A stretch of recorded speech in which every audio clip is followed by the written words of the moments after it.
वैसे तो 30 दिसंबर कई मायने में खास है।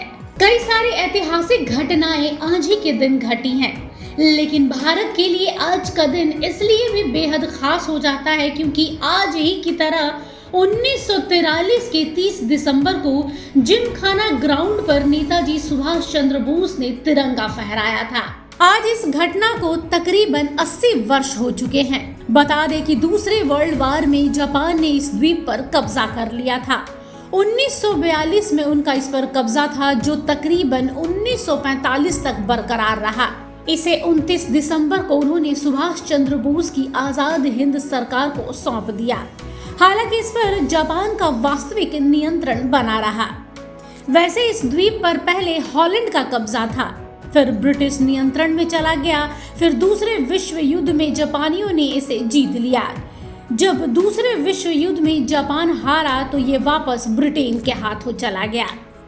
गौरतलब है कि जब सुभाष चंद्र बोस ने 30 दिसंबर 1943 को तिरंगा फहराया तो उन्होंने अंडमान का नाम शहीद और निकोबार का नाम स्वराज रखा। सुभाष ने जो तिरंगा फहराया था वो कांग्रेस द्वारा अपनाया गया तिरंगा ही था, जिसके बीच की सफेद पट्टी पर चरखा बना हुआ था। इसके बाद आजाद हिंद सरकार ने जनरल लोकनाथन को यहाँ अपना गवर्नर बनाया।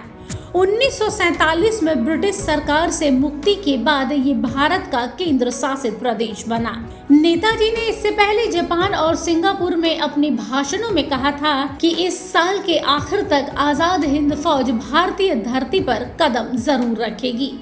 जब पोर्ट ब्लेयर पहुंचे तो उन्होंने सेल्युलर जेल जाकर यहाँ एक जमाने में बंदी बनाए गए भारतीय क्रांतिकारियों और शहीदों के प्रति श्रद्धांजलि व्यक्त की।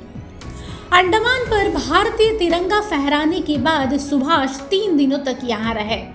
1 जनवरी को वो सिंगापुर पहुंचे और सिंगापुर में उन्होंने भाषण में कहा, आजाद हिंद फौज हिंदुस्तान में क्रांति की वो ज्वाला जगाएगी जिसमें अंग्रेजी साम्राज्य जलकर राख हो जाएगा। अंतरिम आजाद हिंद सरकार, जिसके अधिकार में आज अंडमान और निकोबार द्वीप समूह हैं, जिसे जर्मनी और जापान सहित विश्व के 9 महान देशों ने मान्यता दी थी, उन्होंने हमारी सेना को भी भरपूर समर्थन देने का वादा किया है। यहाँ एक द्वीप रास है जिसे सुभाष चंद्र बोस द्वीप के नाम से जाना जाता है।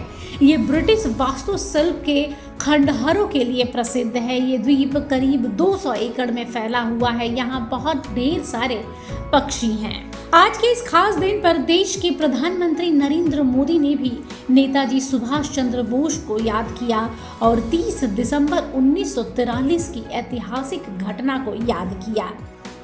प्रधानमंत्री नरेंद्र मोदी ने कहा कि देश के इतिहास में 30 दिसंबर की तारीख बहुत ऐतिहासिक रही है। 1943 में आज ही के दिन नेताजी सुभाष चंद्र बोस ने अंडमान में झंडा फहराकर भारत की आजादी का जय घोष किया था। आजादी के आंदोलन से जुड़े ऐसे पावन दिवस पर हम आजादी के अमृत काल के संकल्पों को आगे बढ़ा रहे हैं। इतिहास में 30 दिसंबर की यह तारीख बहुत ही ऐतिहासिक रही है।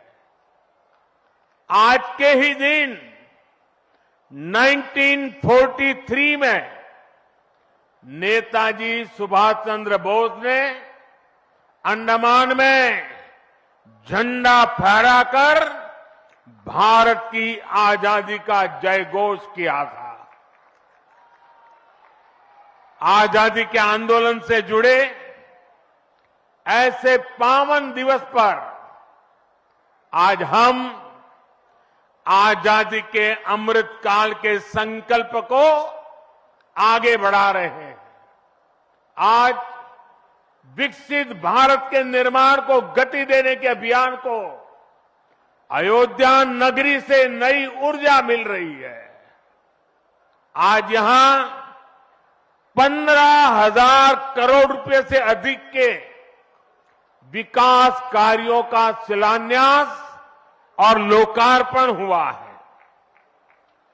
इंफ्रास्ट्रक्चर से जुड़े ये काम आधुनिक अयोध्या को देश के नक्शे पर फिर से गौरव के साथ स्थापित करेंगे। ब्यूरो रिपोर्ट, सूत्रकार समाचार। हमारा यह वीडियो अच्छा लगा तो इसे लाइक करें, शेयर करें और हाँ, सब्सक्राइब